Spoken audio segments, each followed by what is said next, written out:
बिना मेहनत के तक तो ताज नहीं होते, बिना मेहनत के तक तो ताज नहीं होते। ढूंढ लेते हैं जुगनू अंधेरे में भी मंजिल, ढूंढ लेते हैं जुगनू अंधेरे में भी मंजिल, क्योंकि वे किसी बाहरी रोशनी के मोहताज नहीं होते, वे स्वयं प्रकाशित होते। धन्यवाद।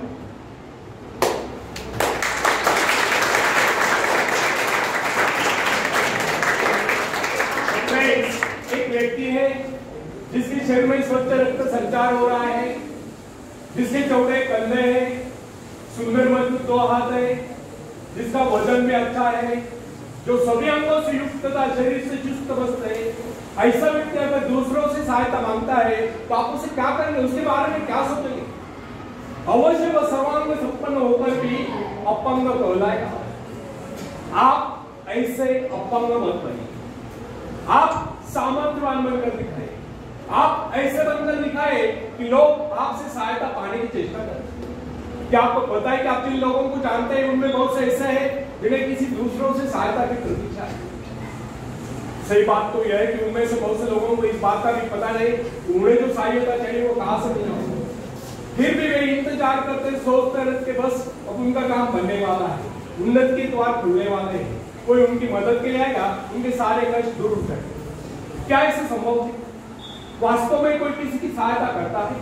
ऐसे सोचने वालों ने अपने गिरेबान में झांककर देखना चाहिए, क्या उन्होंने किसी दूसरों की कितनी सहायता की, उन्होंने आज तक किसकी कितनी मदद की? क्या कोई ऐसा व्यक्ति है जो कहे कि उन्होंने उससे सहायता की थी इसलिए वो आज उन्नति की चोटी पर? फ्रेंड्स, यदि आपने या उन्होंने किसी दूसरों की सहायता नहीं की तो फिर किसी दूसरों से सहायता की प्रतीक्षा क्यों? ऐसे लोग केवल अपने गुण के कारण ही आगे बढ़ने से रुकते हैं। हर इंसान को चाहिए कि वो केवल अपने सहारे आगे बढ़े, लौटने के रास्ते से मुंह फेर कर बिना किसी के सहारे आगे बढ़ता चाहिए। आत्मनिर्भरता से तो मनुष्य की शक्तियां विराट रूप धारण करके प्रकट होती है। आत्मविश्वास ही सफलता की नींव है। इसी आत्मविश्वास के सहारे हम दूसरों की सहायता करने में सफल हो सकते हैं। फ्रेंड्स, एक बहुत बड़े प्रबंधक का एडमिनिस्ट्रेटर का कहना है, मैं अपने बेटे को ऐसी कंपनी में नियुक्त करना चाहता हूं जहां उसे कठिनाइयों का सामना करना पड़े, क्योंकि इससे उसकी सहन शक्ति और कुशलता विकसित हो। यदि मैं उसे अपने कंपनी में रखूंगा तो वो मेरे भरोसे बैठा रहेगा, हर निर्णय के लिए वो मेरा मुंह ताकता रहेगा, उसमें ठहरे हुए पानी की तरह सड़ान उत्पन्न होगी। आप सभी जानते हैं कि ठहरे हुए पानी पर मच्छर गुनगुनाते हैं तो बहते हुए पानी पर राजहंस करते हैं। कितने सुंदर विचार थे उस व्यक्ति के।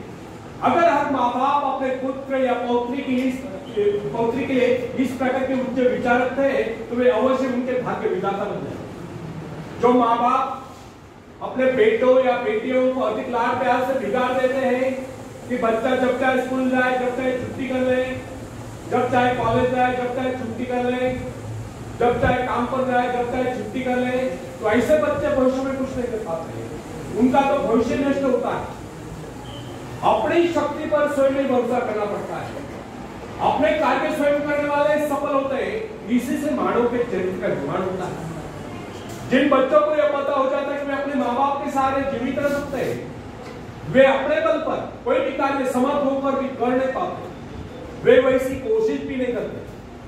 जबकि उन्हें समझना चाहिए माँ बाप तो सदा के लिए उनके आश्रयदाता नहीं बन पाएंगे। एक दिन तो ऐसा आने वाला है जब उन्हें अलग अलग जीवन बिताना ही पड़ेगा।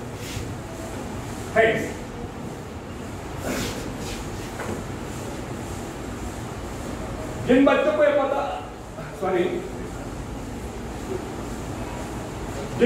पता हो जाता है कि अपने बाप के सारे जीवित रह सकते, वे अपने बल पर कोई भी कार्य समर्थ होकर भी कर नहीं पाते, वे वैसी कोशिश नहीं करते।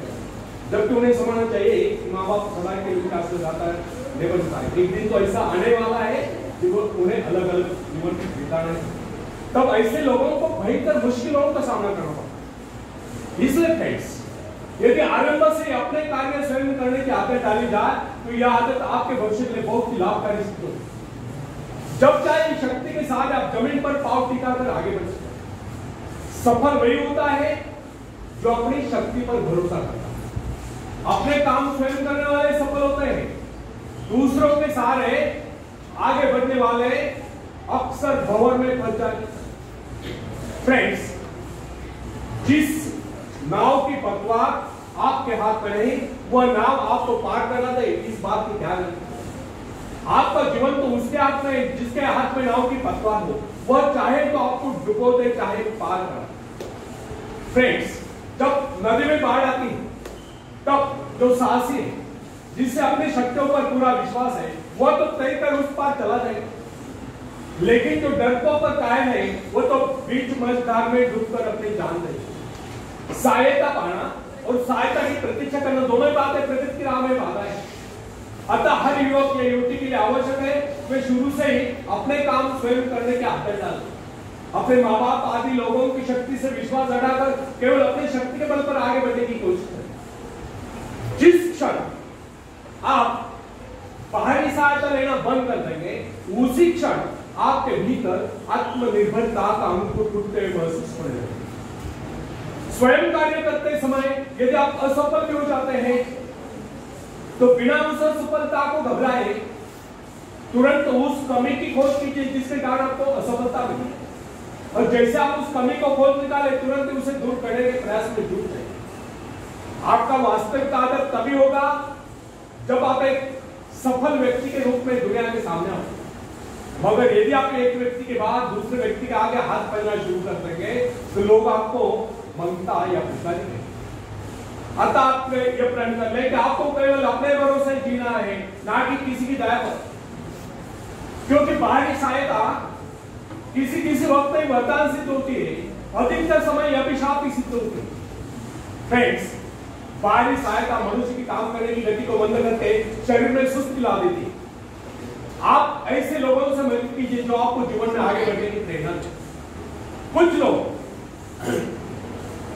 एक बाजू एक पावल होते हैं, फिर भी अपनी लगन और अपनी मेहनत से अपनी जीविका चलाते हैं, फिर तो आपको हटते कटते फिर आगे बढ़ने की कोशिश आप क्यों नहीं कर सकते। मैं एक ऐसे व्यक्ति को जानता हूं जिसका एक पैर किसी रेल दुर्घटना में कर गया। उसने कभी किससे भिक्षा नहीं मांगी, किससे दान लेना गवारा नहीं किया, यहाँ तक कि अपने बहन भाई का भी उसने कभी सहारा नहीं। उसने एक छोटा सा धंधा फुटपाथ पर आरंभ किया। शुरू में वो न्यूज़पेपर बेचने लगा, 2 पैसे बचाकर उसने वजन तौलने की मशीन खरीदी, उस पर अपना पेट पालने लगा। आज वही व्यक्ति उसी फुटपाथ के किनारे एक बहुमंजिला बिल्डिंग में न्यूज़पेपर स्टॉल लगाकर बैठा है, साथ में जेरॉक्स सेंटर भी खोल रखा है।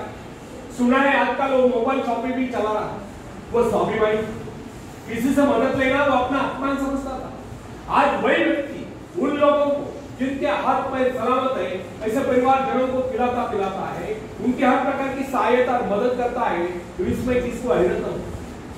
आज वो दूसरों की सहायता करने को हो चुका। वो उन लोगों के लिए प्रेरणास्थान है जो सर्वांग संपन्न होकर भी दूसरों से सहायता पाने की आशा करते हैं। फ्रेंड्स, मैं केवल उस विकलांग की बात नहीं करता जिसे मैं जानता हूं। इस संसार में ऐसे बहुत से विकलांग लोग हैं जो अपनी हिम्मत से खुद भी खा रहे और अपने परिवार को भी पाल रहे। ऐसे स्वाभिमानी, मेहनती, आत्मविश्वासी और साहसी लोगों को अपनी जीविका चलाते देखकर हमें स्वयं के विषय में सोचना चाहिए कि क्या हम पूर्णतः स्वस्थ हैं, साथ ही सभी अंगों से तथा शरीर से चुस्त मस्त होकर भी क्या हम अपने आप को समर्थ समझने का अधिकार रखते हैं। यदि हाँ, तो फिर किसी दूसरों से सहायता की प्रतीक्षा करें। कोई भी स्वस्थ तथा सर्वांग संपन्न व्यक्ति तब तक अपने आप को समर्थ समझने का अधिकार नहीं रख सकता जब तक वो समझता है किसी का अधीन।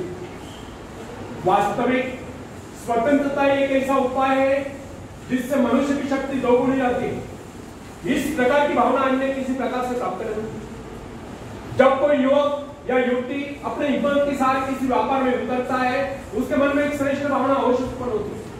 यही भावना उसे प्रसन्नता प्रदान करती है।